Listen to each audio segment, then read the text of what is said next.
In 2020, the United Kingdom triggered Article 50 of the Treaty on European Union, exiting from the Union following 47 years of membership after a 2016 referendum. The referendum put the question of Brexit to a vote.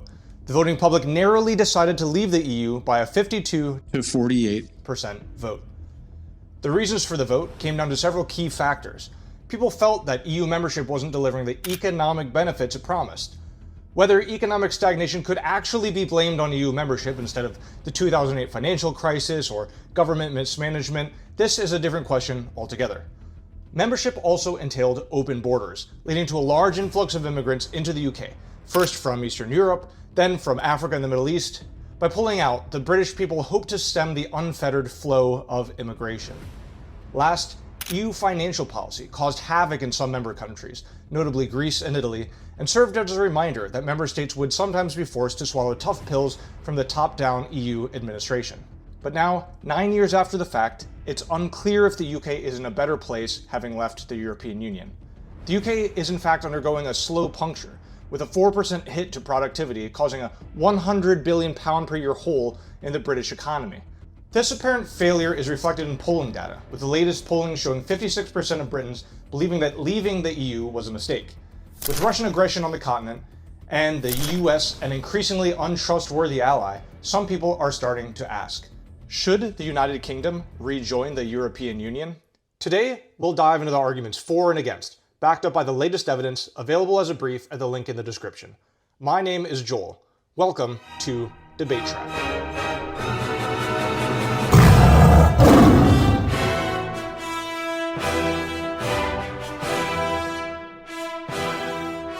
Let's set the scene.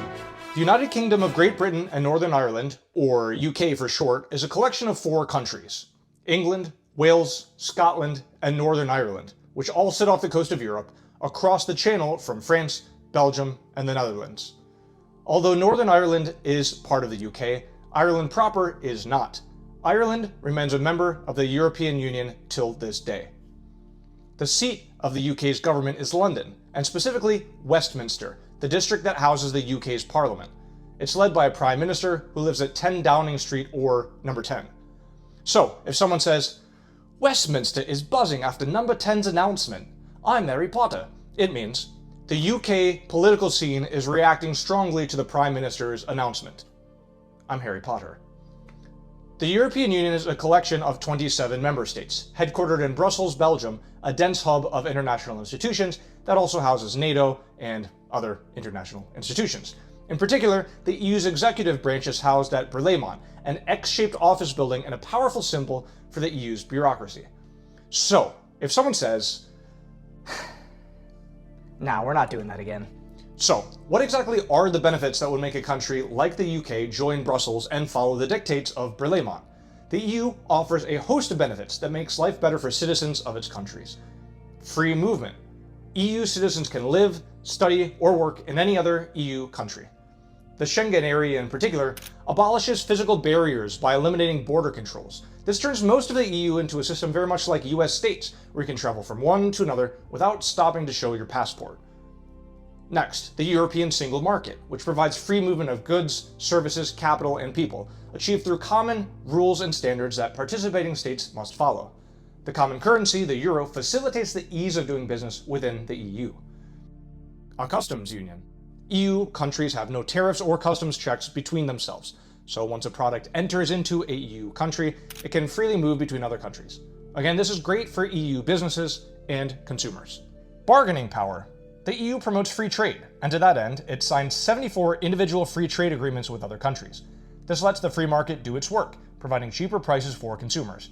However, this is only possible due to the combined weight of the EU market and its immense bargaining power. Standards. The EU has strict environmental, energy, and food safety standards to protect its citizens. Companies wanting to sell their products into the EU market must meet these strict standards. So, if you're buying a product in the EU, good chance it's safe. If you look on the EU website, you'll see a host of other benefits, like protecting human rights and human dignity, but these are the big pillars that will be important for our discussion today. This all seems great, right? But look at the downsides of each of these points. Free movement means British citizens can go wherever they want, but it also means that anyone from any other EU country is allowed into the UK. European single market. Although this gave the UK large market access, it also allowed nearly unrestricted access to the UK market. For example, the Common Fisheries Policy allowed fishing boats from foreign EU countries like French, Dutch, and Spanish boats to fish in UK waters. For British fishing communities, this was an especially sore point. A customs union. If the UK wants to put tariffs on other EU countries to protect its industries, it can't. Bargaining power. Bargaining power is great, but the UK is already a large economy. As a member of the EU, it couldn't establish its own free trade agreements with other countries. Standards. Also great, unless they're not. Some hoped that freedom from the EU would, for example, allow the UK to develop a robust domestic AI industry. Given these downsides, discontent with British life precipitated the 2016 vote where the British populace decided to rend back control of their country from the bureaucrats at Brelmont. However, when the UK left the EU in 2020, the relationship between the two partners had to establish new rules. The withdrawal agreement in 2019 finalized the legal terms of the UK leaving the EU, covering citizens' rights and financial settlements. Part of the agreement was the Northern Ireland Protocol, along with the 2023 Windsor Framework, that kept Northern Ireland in the EU's single market for goods, thus avoiding a hard land border in Ireland. Then, in 2020, the Trade and Cooperation Agreement, or TCA, was signed, the currently intact trade deal between the EU and the UK, providing tariff-free and quota-free trade in goods, limited services access, security cooperation, and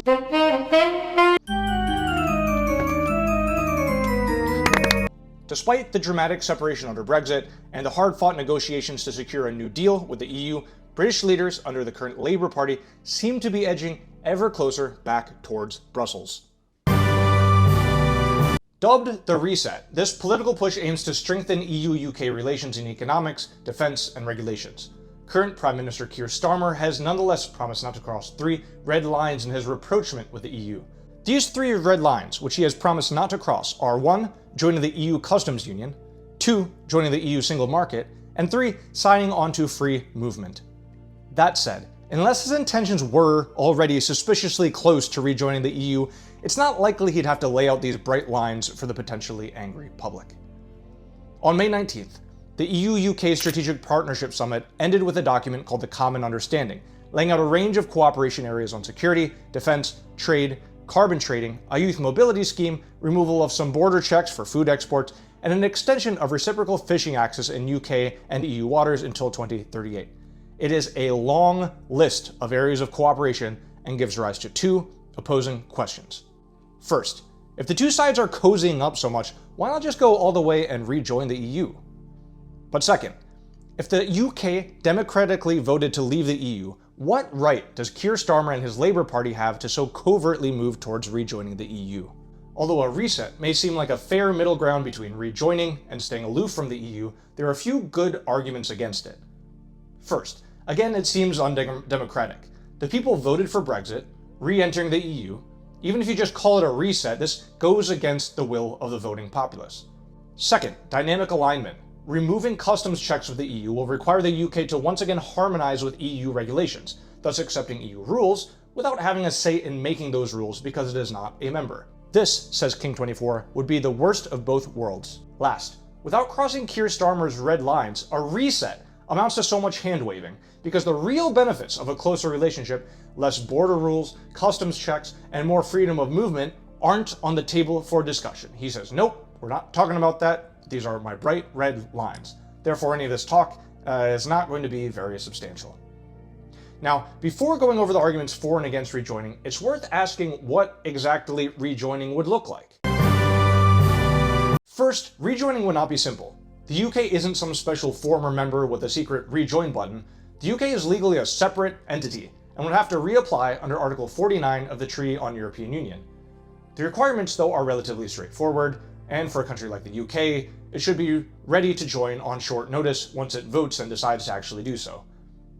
Applicant countries must uphold EU values, including human dignity, freedom, democracy, equality, rule of law, and respect for human rights.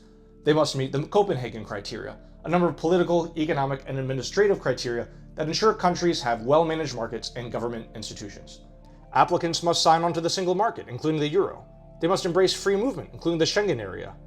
Now, some countries do have exceptions to these rules. 7 EU countries don't use the euro, several aren't currently in the Schengen area, but according to Uberg 23, the UK couldn't hope for these carve-outs, which they had in their previous membership with the EU. Quote, "The EU would expect any application to be on the understanding that the UK would be a more normal member state. The UK's major concessions during its first EU membership, budget rebate, opt-outs on the euro, and special justice and home affairs arrangements would probably not be on offer." One final question about the process involves the other side of the deal. Would the EU even want the UK back?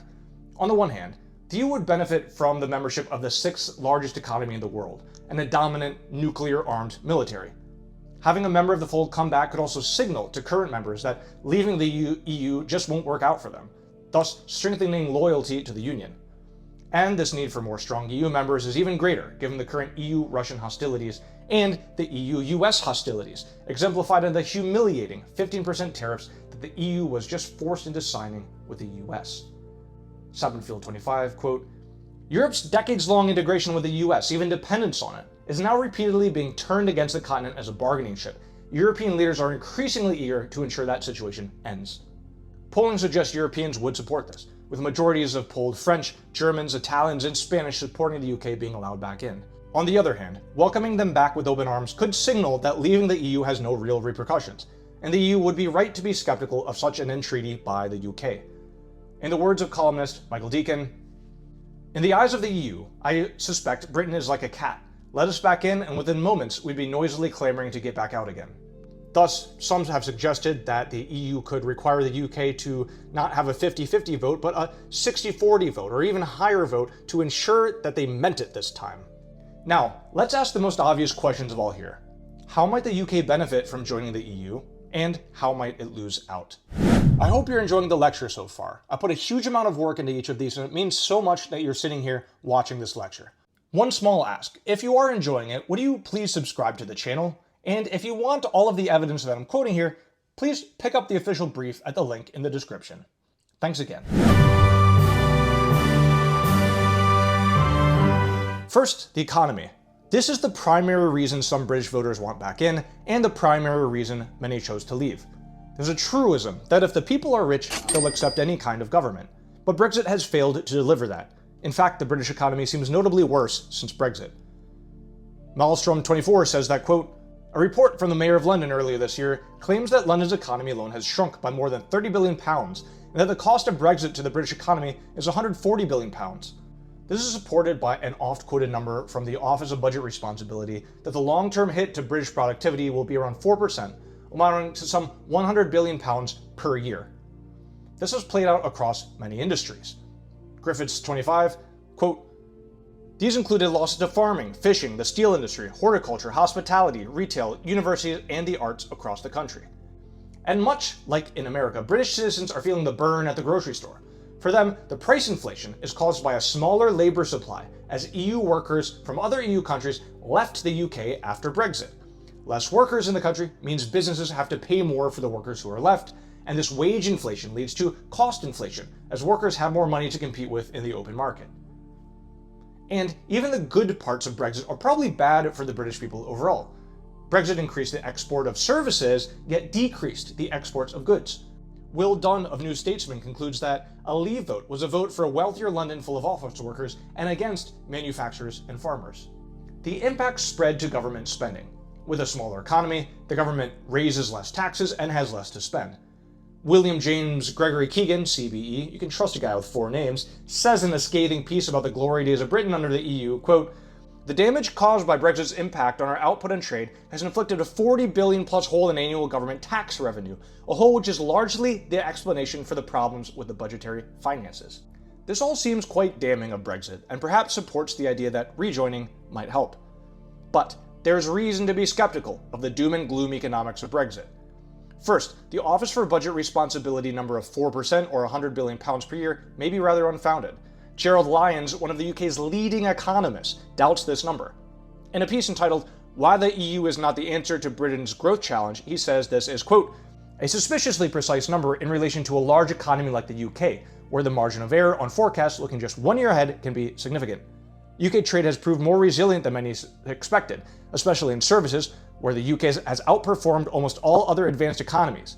Perhaps this should in itself cast doubt on the 4% figure. Other economic sources like McBride23 agree, and still others like Wallace24 and other parts of the Line 24 card point to factors like liberal immigration policies and Bank of England interest policies as having hurt the British economy rather than Brexit itself. And some numbers suggest that Brexit has been beneficial for the UK, including raising export numbers. In the Harris 23 card, Trade Secretary Kemi Badenoch is quoted as saying, "From insurance to advertising, travel services to telecoms, these export success stories are helping to grow the economy, create jobs, and boost prosperity up and down Britain." Now, if UK propaganda is anything like US propaganda, we should take government sources with a small order of fish and chips. But given the backing of many famous economists, perhaps she's right. It's worth highlighting, once again, the issue of confounding variables. Whether you believe the story that Brexit has been either good or bad for the economy, it's worth noting that every year holds confounding variables that make it difficult to tease apart the effects of Brexit from the others. Was the price inflation due to decreased labor supply or due to liberal monetary policy by the Bank of England? Was the 2023 export increase a result of the new freedoms afforded by Brexit or just a rebound effect from reduced COVID-era exports? These confounding variables can make it difficult to find the actual truth behind Brexit's effects on the economy.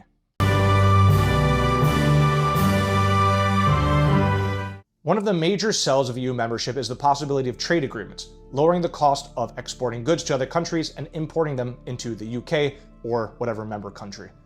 By leaving the EU, the UK lost access to the EU's single market and customs union, thus increasing the price of doing business with the EU. But it also gained the ability to negotiate its own trade deals, not hampered by the individual needs and desires of 27 other nations that all have to agree on whatever trade deal they're going to strike. This includes, so far, deals with Singapore, French banks, and German auto companies. But this success is most apparent in the bilateral July 2025 trade agreement signed between the UK and India. Before the deal, in February 2025, former Labour PM Tom Harris said that, quote, "For a government desperate to generate growth in the UK economy, the prize is India, with a growing population of 1.4 billion people set to become the world's third biggest economy in 2028. For Brexiters, an Indian trade deal would be the icing on the cake, establishing beyond doubt that Britain can negotiate without the need for the EU." After the deal was signed, PM Starmer called it, quote, "the biggest and most economically significant trade deal Britain has made since leaving the European Union in 2020. Modi said it was a historic day for our bilateral relations." This deal would not have been possible without the EU, as evidenced by the fact that the EU itself has been trying and failing to strike a trade deal with India since 2007. And it's not just faraway countries the UK has been able to approach to solidify such deals. In the course of realigning, readjusting, and resetting relations with the EU, the two sides have struck deals on many areas, without the prospect of the UK rejoining the EU, including on economics, defense, food and drink, fishing, immigration, youth mobility, science funding through Horizon Europe, where the UK is already securing 11% of such funds, second only to Germany. Again, deals without rejoining the EU. If the UK is so obviously able to strike such widespread deals with the EU from the outside, where exactly is the incentive to rejoin the EU?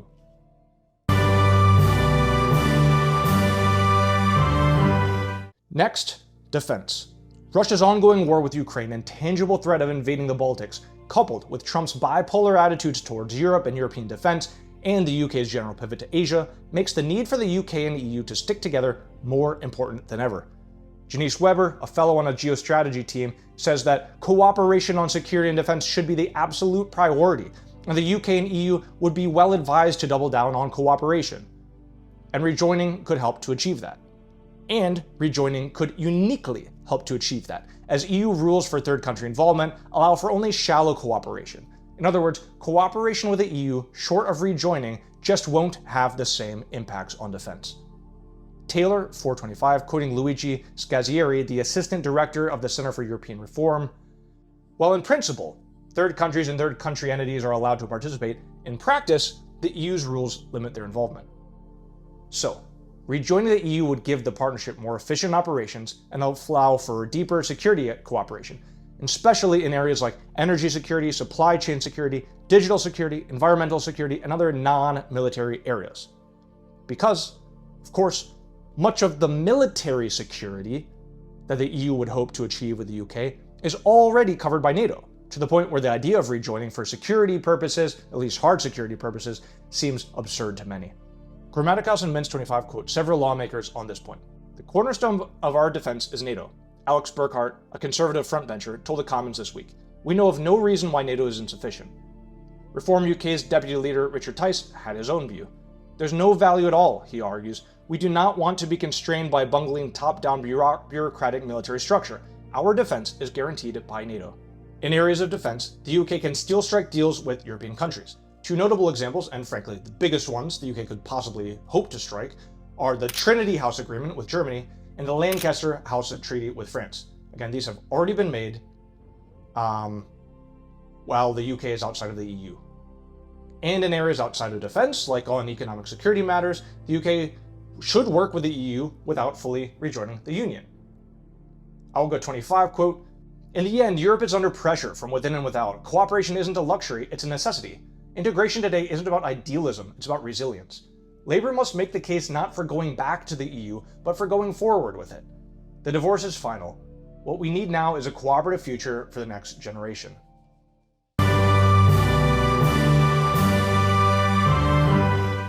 The main ethos of Brexit was to give power back to London, and to ensure that the British were in control of Britain. In practice, it seems that 7 years on, this hasn't materialized. One reason may be that the British people truly don't have more power. Instead, power of the EU governance in Brussels has just been transferred to the British government in London. The power of unaccountable EU bureaucrats has not gone away. It has simply been absorbed by an expanded class of unaccountable bureaucrats in Whitehall and across the country. Now, if the British ruling class were benevolent and wise, perhaps increasing their power would be just what the UK needed, but they're not. Cheryl Jacobs blames the lack of benefits on the national and political will to seize the freedoms afforded by the national divorce. Quote, "The Brexit saga has tipped into the realms of national tragedy. British politics has become gripped by a kind of violence of silence, with politicians and voters alike reluctant to confront the fallout from the country's mangled halfway situation. Britain is terrified of free trade, lest it plunges us into a libertarian dystopia awash with cancerous meat and alcoholism. We are petrified of seizing on the biggest opportunity presented by Brexit and becoming an AI superpower. If, as a nation, we are unwilling to maximally benefit from Brexit by leveraging our freedom, then we should decisively minimize our losses and re-enter the security of the EU fold. True liberty is not simply a principle of non-interference or freedom from. It is also the freedom to, the liberty to act, to build, to progress. Without the latter dimension, Brexit freedom is meaningless." Jacobs writes with the best and clearest writing on the situation that I have found in the literature, and another of her pieces, Jacobs 23, delivers a similarly beautifully written commentary on the situation. Brexit has been turned into a national psychodrama. With no plan to unleash its potential, it can only fester. The counter-argument might be that Brexit is still in its early days. Although the benefits of independence haven't fully materialized, there are a great many that could materialize in the future. It just takes time to turn the rudder of a UK-sized ship. Doran Brack 23 gives two examples, becoming a leader in AI and allowing for GMO crops, which the EU prohibits. Quote, "When it comes to crops, the EU has a blanket ban on genetic modification in this way, but scientists have been able to modify tomatoes to make them a richer source of vitamin D. This is significant as many people within the UK suffer from vitamin D deficiency. This is one example of what we can achieve without having to deal with EU laws or EU bureaucracy."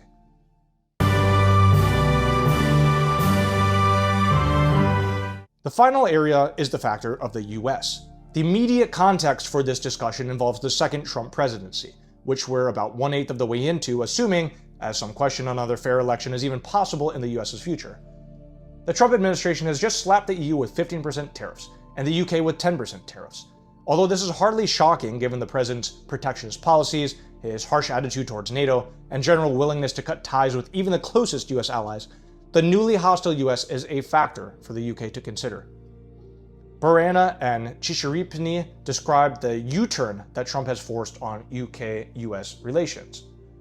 The new direction of the US under the Republican president, with its trade wars and threats of leaving Europe to care for its own defense, has created a suitable opportunity for London and Brussels to reset the relationship and to start redefining the tormented bilateral dialogue shattered by Brexit.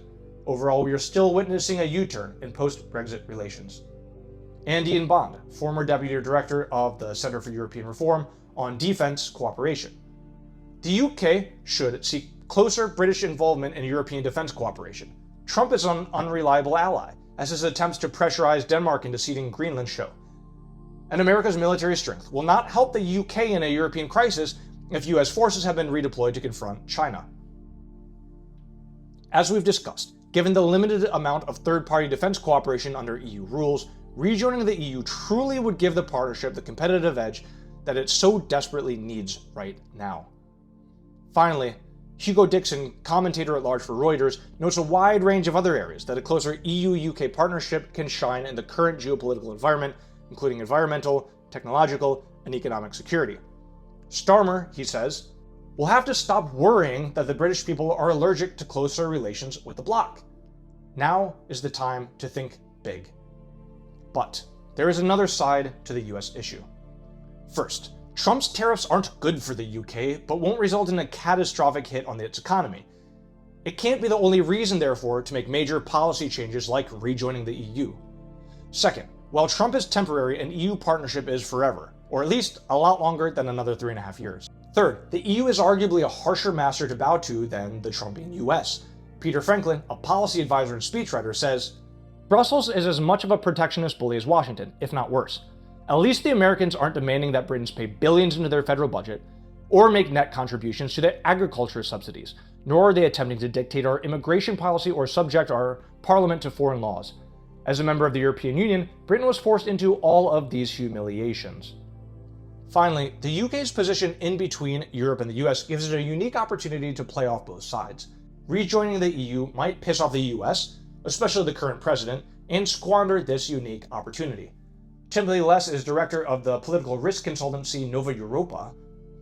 Britain would be better off balancing between the two, extracting the benefits of constructive relations with the EU in areas such as trade and security, while resisting the EU's efforts to pull the UK into its political, legal, and regulatory ambit, or worse still, forcing it to adopt a position on a contentious topic such as trade or taxation, which actively annoy Washington.